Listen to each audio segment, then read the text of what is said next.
Hello students, आज हम शुरू करेंगे डीएलएड द्वितीय सेमेस्टर कार्य विज्ञान में। हम शुरू करेंगे, टॉपिक आपका है कार्य। तो कार्य हम जानेंगे, कार्य क्या होता है।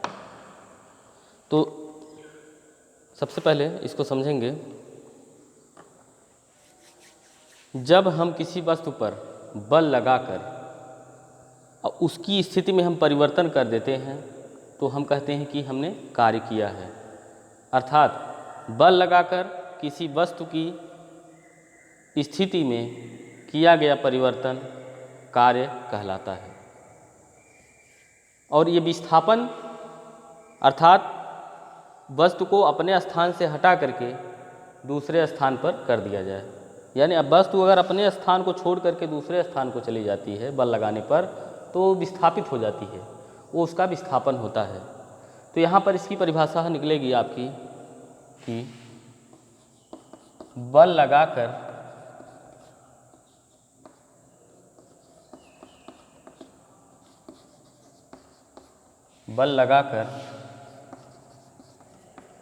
किसी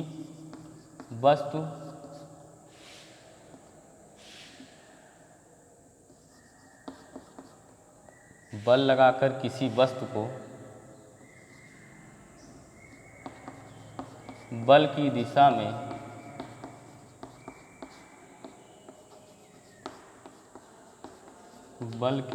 में किए गए विस्थापन को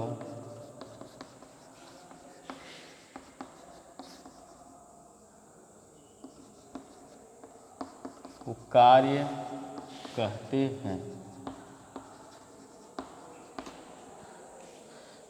बल लगाकर किसी वस्तु को बल की दिशा में विस्थापित कर दिया जाए तो उसको हम क्या कहते हैं? कार्य कहते हैं। या आप यूँ कह सकते हैं, बल लगाकर वस्तु की स्थिति में किया गया परिवर्तन कार्य कहलाता है। कार्य आपकी एक अदिश राशि है। कार्य एक अदिश राशि है। कार्य एक अदिश राशि है। कार्य का मात्रक जूल होता है। कार्य का मात्रक जूल होता है।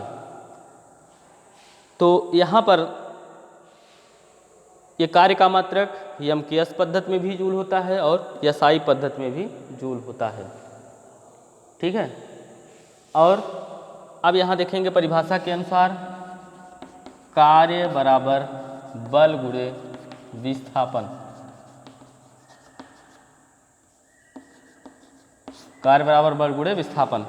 कार्य वही चीज़ होता है कि बल लगाकर किसी वस्तु को बल की दिशा में विस्थापित कर दिया जाए तो कार्य होता है। तो कार्य बराबर हो जाएगा बल गुणे विस्थापन। कार्य को हम W से व्यक्त करें और बल को F से व्यक्त करें, विस्थापन को S से व्यक्त करें तो W बराबर हो जाएगा F गुणे S, या ये इसको आप FS लिख सकते हैं। यहाँ बीच में इंटू छिपा होता है। तो अब यहाँ इसका मात्रक आपको निकालना है। कार्य बराबर यहाँ हो जाएगा कार्य का मात्रक।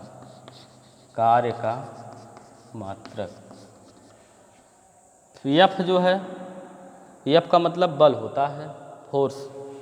तो बल का मात्रक होता है न्यूटन और S विस्थापन आपका है। विस्थापन का मात्रक मीटर होता है, न्यूटन इंटू मीटर। तो कार्य का अन्य मात्रक न्यूटन मीटर भी होता है। ये कार्य का मात्रक न्यूटन मीटर भी होता है। तो अब यहाँ पर ये तो हो गया कार्य का मात्रक। चलिए अब आगे चलते हैं, इसको हम समझते हैं।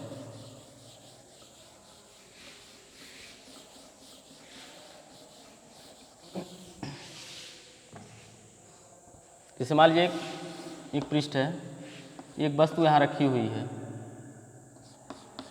इस वस्तु पर F बल लगाकर इसे विस्थापित कर दिया गया। इस पे F बल लगा करके इसे S दूरी विस्थापित कर दिया गया। ये तो सीधा बल लग रहा है, इस पर, इस वस्तु पर सीधा बल लग रहा है। वस्तु यहाँ से विस्थापित होकर के यहाँ चली गई। यहाँ से यहाँ तक जाने में वस्तु का विस्थापन कितना है, S है। वस्तु पर F इस दिशा में लग रहा है, तो यहाँ पर F बराबर कार्य W बराबर F गुणे S होगा। अगर मान लीजिए दूसरी कंडीशन इसकी, यहाँ वस्तु है और वस्तु पर बल इस दिशा में लग रहा है, वस्तु पर बल जो है इस दिशा में लग रहा है और यह विस्थापित होकर के यहाँ पहुँच रही है। मतलब बल की दिशा में ना लग करके डायरेक्ट उससे कुछ कोण बना करके बल लग रहा है, विस्थापन से कुछ कोण बना करके यहाँ बल लग रहा है। तो अब यहाँ जो है विस्थापन तो वही हुआ, इसका विस्थापन इसका जो है S हो गया। बल आपका इस दिशा में लग रहा है और विस्थापन इस दिशा में है, तो यहाँ बल और विस्थापन दोनों की जो ये बीच में कोण बन रहा है इसको थीटा मान लेंगे। तो ऐसी कंडीशन में बल बराबर होता है या W बराबर F गुणे S कास थीटा। तो ये थीटा जो होता है ये बीच का कोण होता है। थीटा का मान जो भी होगा 0, 30, 60, 90, ठीक है। तो यहाँ इसी कंडीशन में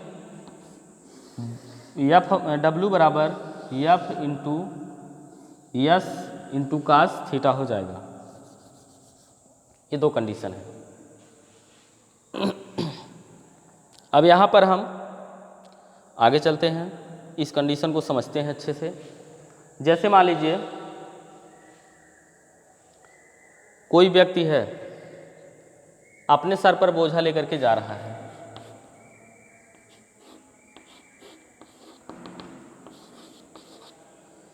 ठीक है। कोई वस्तु जो है अपने सिर पर ये बोझा लेकर के जा रहा है। अब यहाँ पर इसका भार क्या है, इसका बल जो है नीचे की दिशा में लग रहा है mg, ठीक है। ये इसका भार है या इसका बल है। अब विस्थापित ये किधर हो रहा है, वस्तु आगे बढ़ करके इस दिशा में जा रहा है। विस्थापन की दिशा आपकी ये है, ये विस्थापन की दिशा है। बल की दिशा नीचे की तरफ है, विस्थापन की दिशा इधर है। तो इस तरह से इसका एंगल बनेगा। अब यहाँ ध्यान से देखिए, इसका एंगल इस तरह से बनेगा। ये विस्थापन है, ये बल है। यहाँ 90 अंश का कोण बन रहा है, ठीक है। तो यहाँ 90 अंश का कोण बन रहा है। तो अब इस कंडीशन के लिए यहाँ क्या हो जाएगा, W बराबर F गुणे S इंटू कास थीटा का मान कितना हो जाएगा 90। और जैसा कि आप सभी जानते हैं कास 90 का मान 0 होता है, F गुणे S गुणे 0। यहाँ W बराबर 0 हो जाएगा। अब देखिए यहाँ ऐसी कंडीशन है, यहाँ पर जो है कार्य का मान 0 हो गया। तो अब यहाँ आप भौतिक विज्ञान में यह के नियम से यह कहेंगे कि व्यक्ति द्वारा कोई कार्य नहीं किया गया है। व्यक्ति कहीं भी कितनी भी दूरी जो है अपने सर पर बोझा लेकर के चला जाए तो उसके द्वारा भौतिक विज्ञान के अनुसार उसके द्वारा किया गया कार्य 0 होगा। और हम तो कहेंगे कि हमने कार्य किया है, लेकिन यहाँ कार्य 0 होगा। इसी तरह से अगर मान लीजिए जैसे पहली कंडीशन है, यहाँ बल की भी दिशा यही है और विस्थापन की भी दिशा यही है। तो यहाँ बल और विस्थापन के बीच कितना कोण बन रहा है, यहाँ 0 अंश कोण बनेगा पहली कंडीशन में। तो पहली कंडीशन में 0 अंश जब कोण बनेगा तो कास 0 का मान क्या होता है, 1 होता है। तो यहाँ पर जो है आपका क्या हो जाएगा, W बराबर F S हो जाएगा। ये पहले कंडीशन के लिए है, W बराबर F S, और ये W बराबर F S कास थीटा हो जाएगा। इसी तरह से मान लीजिए कोई व्यक्ति ठेला गाड़ी लेकर के जाता है, ठीक है, उसको भी देख लीजिए।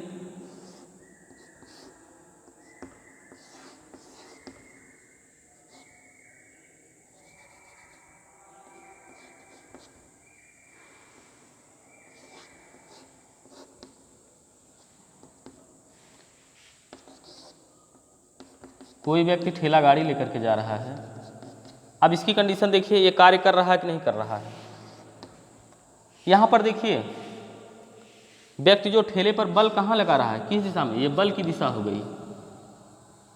एक मिनट, बल नहीं है, ये विस्थापन हो जाएगा आपका। बल तो इसका क्या है, इसका बल जो है नीचे की दिशा में लग रहा है, क्योंकि भार इसका ठेले का नीचे की दिशा में है, mg, ठीक है। अब विस्थापन इसका जो है इस दिशा में हो रहा है, तो ऐसी कंडीशन में भी किया गया कार्य क्या होगा। अब इसका जो है बल और विस्थापन की दिशा में 90 डिग्री का कोण बन रहा है, तो यहाँ पर जो है किया गया कार्य यहाँ भी क्या होगा, शून्य होगा, ठीक है। जब बल और विस्थापन के बीच में 90 अंश का कोण बनता है तो कार्य किया गया कार्य शून्य होता है, और जब बल और विस्थापन के बीच 0 डिग्री का कोण बनता है, 0 अंश का कोण बनता है, तो बल जो है वो सबसे अधिक उस समय लगता है, वो कार्य किया गया कार्य जो है सबसे अधिक होता है उस समय। तो यहाँ पर ये जो है कुछ इसके उदाहरण थे। चलिए आगे देखते हैं।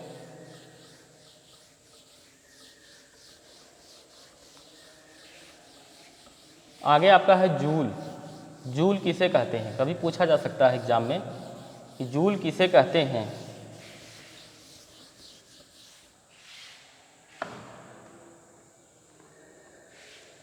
जूल, एक जूल,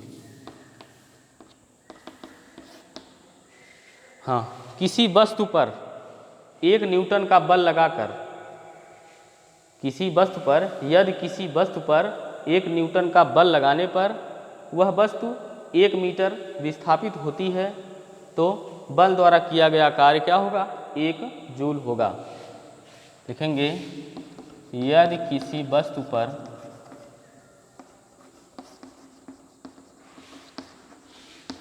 1 न्यूटन का बल लगाने पर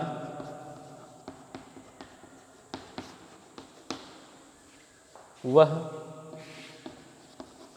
बल की दिशा में 1 मीटर विस्थापित हो जाती है, तो किया गया कार्य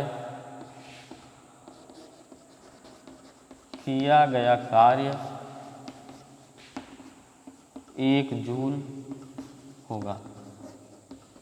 किया गया कार्य 1 जूल होगा। यहाँ पर अगर कोई वस्तु जिस पर 1 न्यूटन का बल लगाने पर वह बल की दिशा में 1 मीटर विस्थापित हो जाती है, तो किया गया कार्य 1 जूल होगा, ठीक है। जैसा कि हम सभी जानते हैं 1 जूल बराबर 1 न्यूटन गुणे 1 मीटर। तो अब यहाँ जूल बराबर होता है न्यूटन मीटर। जूल जो है न्यूटन मीटर के बराबर होता है, ठीक है। कार्य का अन्य मात्रक वाट सेकंड भी होता है। कार्य का अन्य मात्रक वाट सेकंड भी होता है। कार्य का अन्य मात्रक वाट सेकंड, ठीक है। और बड़ा मात्रक किलोवाट घंटा। किलोवाट घंटा बड़ा मात्रक होता है ये कार्य का। किलोवाट घंटा, किलोवाट घंटा बराबर, अब इसको जूल में कन्वर्ट करिए तो 1 किलो में 1000 और 1 घंटा बराबर कितना हो जाएगा 3600। 1 घंटे में 3600 सेकंड होता है ना। तो अब यहाँ पर हो जाएगा 36 गुणे 10 की घाते 5। यहाँ देखिए 3 जीरो यहाँ है, 2 जीरो यहाँ, 10 की घात 5 हो जाएगा। 36 गुणे 10 की 5 घात, या 3.6 गुणे 10 की घात 6, इतना क्या आ जाएगा, जूल आ जाएगा। 1 किलोवाट घंटा बराबर 3.6 × 10⁶ जूल होता है। तो इस तरह से ये हमने आपको कार्य के बारे में आज बता दिया। अब जो है अगला टॉपिक नेक्स्ट वीडियो में